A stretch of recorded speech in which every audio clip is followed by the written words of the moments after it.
ఇది ఒక స్కూల్లోనో, ఒక స్కూల్ పిల్లలకు జరిగిన అవమానం కాదు.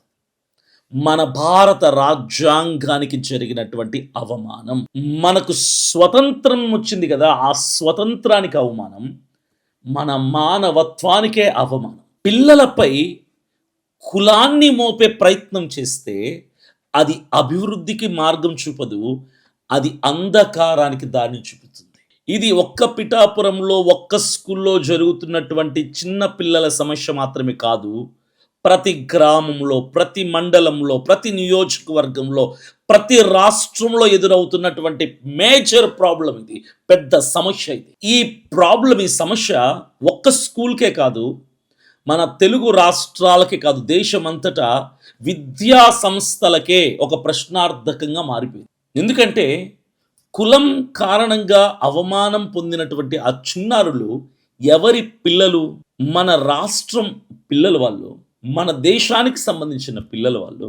మన దేశ భవిష్యత్తుకు సంబంధించినటువంటి పిల్లలు వీళ్ళు. చిన్న పిల్లల్ని కుల వివక్షతో మాట్లాడి, ఏడిపిస్తే వాళ్ళు కార్చే కన్నీళ్ళు శాపంగా మారి, మన దేశం మీద పడవా అని ప్రశ్నిస్తుంది. రాజ్యాంగం చెప్తుంది, నేర్పుతుంది.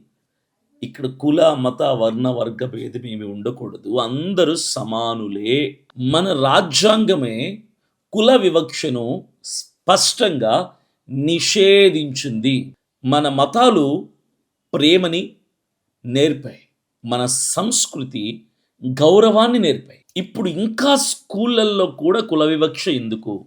పాఠాలు చెప్పి పిల్లల్ని ప్రయోజకులుగా మార్చాల్సినటువంటి పంతుల్లే కుల వివక్ష పేరిట పిల్లల్ని అవమానపరుస్తుంటే, ఇక సమాజం ఎప్పుడు బాగుపడుతుంది? ఎక్కడ బాగుపడుతుంది? చదువులు నేర్పాల్సినటువంటి స్కూళ్ళే కులం పాఠాలు నేర్పాలటానికి కేంద్రాలుగా మారుతున్నాయా? పాఠశాలలు అంటేనే జ్ఞానాన్ని బోధించే, జ్ఞానాన్ని నేర్చుకునే కేంద్రాలు, అవమానాలు, కులాల పేరిట వివక్షలు నేర్చుకునే స్థలాలుగా మారుస్తున్నారా? ఈరోజు ఎవరైతే ఇలాంటి పరిస్థితులన్నిటిని చూస్తూ స్పందించకుండా మౌనంగా ఉంటున్నారో, వారందరూ కూడా ఇలాంటి నేరాల్లో భాగస్తులవుతారు. ఇలాంటి ఘటనలు చూస్తూ కూడా నోరు మూసుకొని కూర్చోవటం కూడా పెద్ద పాపమే. ఆ పిల్లలు అనుభవించినటువంటి గాయం, అవమానం మీద మన చేతులతో ఉప్పు, కారం రాసినట్టే. ఈరోజు ఈ వీడియో చూస్తూ నా మాటలు వింటున్న ప్రతి ఒక్కరూ సాధారణమైన వ్యక్తులు కాదు.